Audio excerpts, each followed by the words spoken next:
"You're pathetic," the village girl said, looking down at the filthy beggar sprawled in the red mud. What she didn't know, that beggar was Crown Prince Adebayo, the most arrogant man in the kingdom, and he was about to fall harder than he'd just tripped. Prince Adebayo had never been told no in his entire life. At 25, he'd grown accustomed to women fainting at his feet, nobles scrambling for his favor, and servants anticipating his every whim before he even voiced it. His reflection in polished bronze mirrors told him he was perfect. Sharp features, commanding eyes, skin like polished mahogany. The kingdom whispered that he was the most handsome prince in 5 territories. They also whispered that he was insufferable. "Another one?" Adebayo drawled, tossing aside the portrait of yet another noble lady. His advisor, Elder Okonkwo, wrung his hands nervously, his white kufi cap shifting with the movement. "Your Highness, Lady Zainab is from the wealthiest family in the northern provinces. Her dowry alone could—" "Boring. They're all the same." Adebayo examined his reflection in a silver goblet. "Beautiful, yes, but vapid. They giggle at my every word, agree with everything I say, and have the personality of decorative cushions. Perhaps if your Highness showed them genuine interest—" "Why should I?" Adebayo's voice dripped with condescension. "I'm the prize, Okonkwo. They should be interesting enough to deserve me." The advisor bit his tongue. The king, Adebayo's father, had given him one final ultimatum: find a bride within 3 months, or the crown would pass to his younger brother. But how could Adebayo choose when no woman seemed worthy of his magnificence? That night, an idea struck him. Brilliant, he thought, though history would prove catastrophic for his ego. "I'll go among the common people," he announced to his horrified advisor, "disguised as a beggar. That's where I'll find authenticity, someone who loves me for who I am, not my crown." "Your Highness, this is madness." "It's genius. Prepare my disguise." What Adebayo failed to understand was that who he was without his crown was the problem. 3 days later, dressed in artfully tattered dashiki, still somehow well-fitted, Adebayo arrived in the village of Ayadero. He rubbed red dust on his face, mussed his hair, and practiced what he believed was a convincing limp. "Spare a coin for a poor traveler," he called out, expecting sympathy, perhaps even tender concern from a beautiful maiden who would see past his disguise to the noble soul within. Instead, people walked past without a glance. Adebayo's irritation grew. The marketplace bustled around him. Women balanced goods on their heads with enviable grace. Children played with handmade toys. Merchants called out their wares in melodious Yoruba. The air smelled of roasted plantains, spicy suya, and red earth after rain. But no one saw him. "Excuse me," he said, abandoning the beggar voice. "I'm sitting here." "Then seat somewhere else," a yam seller grunted. "You're blocking my customers." Adebayo's jaw dropped. How dare! But then he remembered he was supposed to be a nobody. This was the treatment nobodies received. The revelation stung more than he'd expected. He was struggling to his feet, already composing the scathing letter he'd write about this village's lack of charity, when someone knocked into him from behind, hard. Adebayo pitched forward into a massive puddle of red mud, and not just any mud, but the kind that accumulated outside the goat pens. He emerged sputtering, covered head to toe in terracotta sludge that reeked of livestock. "Watch where you're standing!" He looked up, ready to unleash royal fury, and froze. The girl standing over him was beautiful, but in no way he'd expected. She wasn't delicate or dainty.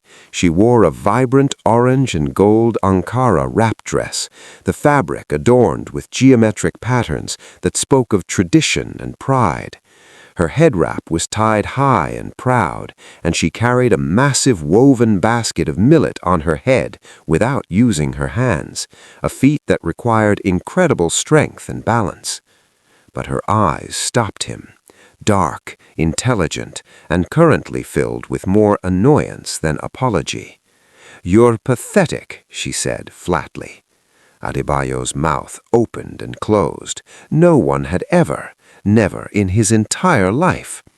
Sitting in the middle of the road, blocking traffic, then acting surprised when someone trips over you.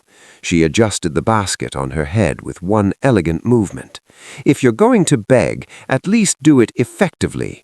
Corner of the market, near the suya stand. People are in good moods when they smell grilled meat. They're more generous." She started to walk away, her stride confident and purposeful. "Wait!" Adebayo scrambled up, slipping twice in the red mud. You knocked me down." She turned back, one eyebrow raised. "And?" "You could apologize." "I could," she agreed, "but I won't. You're able-bodied enough to stand on your own feet. Use them to stand somewhere that's not the middle of the thoroughfare. Actually, go to the river. You smell worse than you look, and you look terrible." Then she was gone, leaving Adebayo standing in goat mud, trembling with indignation and something else he couldn't quite name. No one had ever spoken to him like that. No one had ever looked at him with complete disinterest. He was absolutely going to see her again. He learned her name was Amara, and she was completely unimpressed by everything he did. Over the next week, he accidentally crossed her path numerous times. He tried charm. She walked away mid-sentence. He tried wit. She called him tedious. He tried showing off his admittedly limited practical skills. She laughed outright when he couldn't properly stack firewood. "Has anyone ever told you that you're incredibly rude?" he demanded after she'd corrected his deliberately poor attempt to help unload a cart. "Has anyone ever told you that you're incredibly useless?" she countered, reorganizing everything he'd just done. "All opinions, no experience." "I have experience." "In what?" "Being decorative." She wiped sweat from her forehead with the back of her hand. "Look, Beggar. My name is Ade."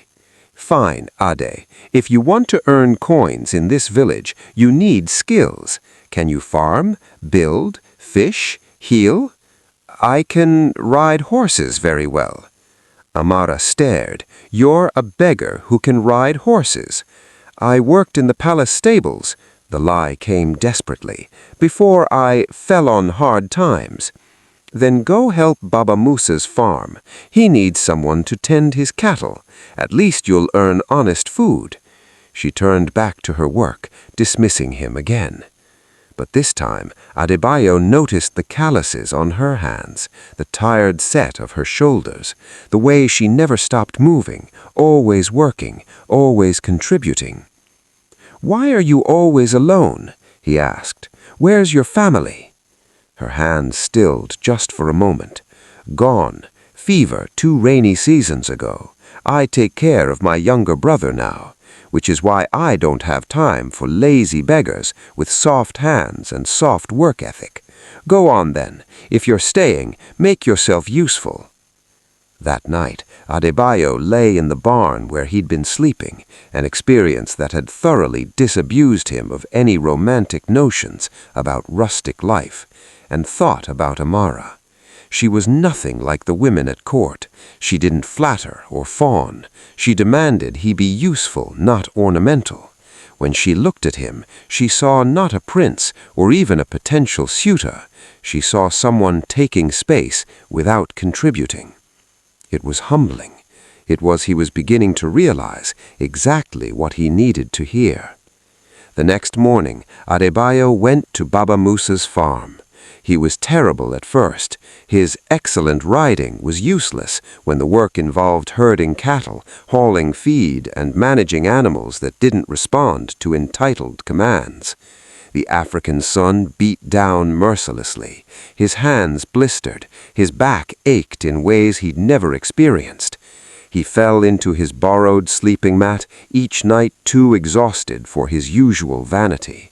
And slowly he began to understand the rhythm of village life, the pride in a hard day's work, the way people helped each other without expectation of reward, the value of competence over appearance. He learned to read the sky for rain. He learned which plants were medicinal and which were poisonous. He learned the names of every child in the village, heard their laughter as they played near the baobab tree, and understood the complex web of relationships that held the community together. Amara still barely noticed him, but now it bothered him differently. He didn't want her admiration for his non-existent title. He wanted her respect. One evening, he found her struggling with a broken handcart wheel outside her compound. Without asking, he knelt beside her in the red dust, examining the problem. His tutors had taught him engineering, theoretical knowledge he'd considered useless. Now he applied it practically, explaining what needed to be done. Amara watched, surprised, as he worked methodically, actually fixing the issue using traditional tools and techniques. "Not completely useless then," she said when he finished. Adebayo looked up at her, still kneeling in the dirt, and suddenly saw himself through her eyes. A man who'd been given everything and appreciated nothing, who'd confused privilege with superiority. "Amara," he said quietly, "I need to tell you something. If this is a marriage proposal, the answer is no. You can't even afford to feed yourself." He laughed, actually laughed at himself. "No, I just wanted to say thank you." "For what?" "For seeing me clearly, not who I pretend to be, who I actually am." He stood, brushing red dust from his knees. "You are right, I was pathetic."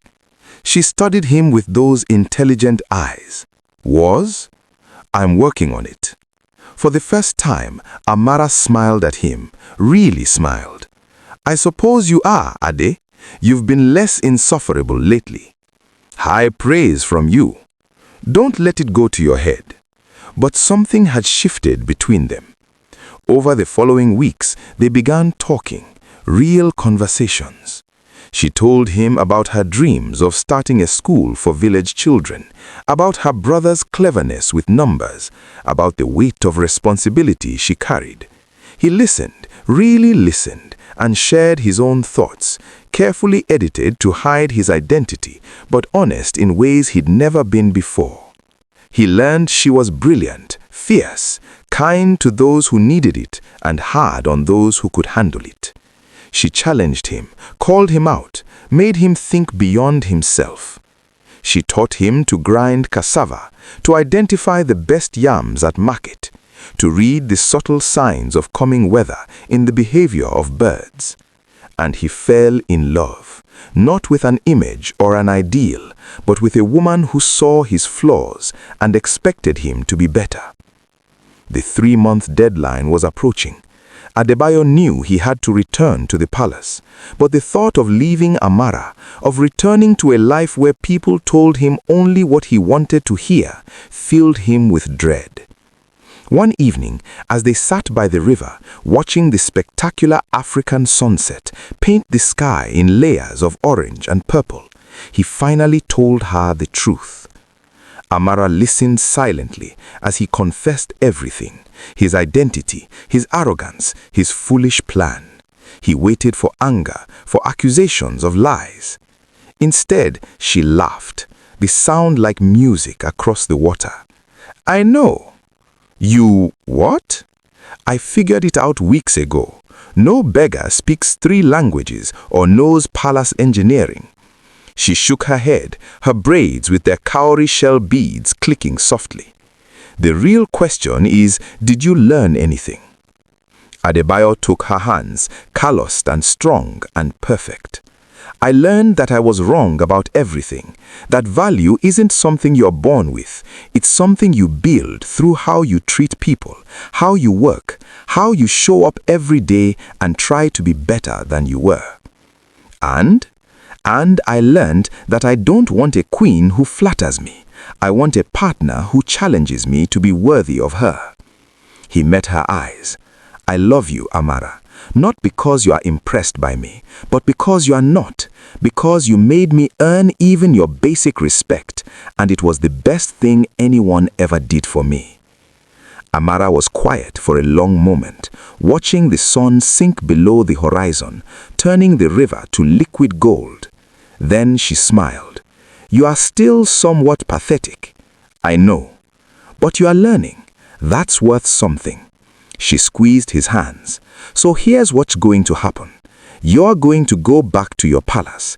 Be the prince, the good kind. Remember what you learned here. And if you are serious about this, about me, about being a man worthy of the crown and not just its weight, you'll prove it. How? Actions, Adebayo, not words. Change your kingdom, then come back for me. He did. And when Prince Adebayo returned to Ayedero 6 months later, he came not with a royal decree or a grand gesture, but with plans Amara had inspired. Schools in every village, support for farmers, a council that included common voices in governance, wells for clean water, training programs for young people. He knelt before her in the same red mud where they'd met, and this time, when he asked her to marry him, he knew he was finally asking as a man who deserved her answer. Amara reached down and pulled him to his feet, refusing to let him kneel. We're equals, remember? Yes, Adebayo said, smiling as the village erupted in celebration around them, drums beating a joyful rhythm. The village gathered around them, children dancing, elders blessing them, women ululating in celebration, the sound rising to the vast African sky. And this time, when Adebayo looked at his reflection in the river's surface, he saw not his handsome face, but everything Amara had taught him to be. Humble, useful, worthy. He saw a man who had learned to kneel so he could stand as an equal beside the woman he loved. And in the warm embrace of the village that had humbled him and shaped him, surrounded by the red earth and vibrant life of his kingdom, Prince Adebayo finally understood what it meant to be truly royal, not through birth or title, but through service, respect, and love earned through honest work and an open heart.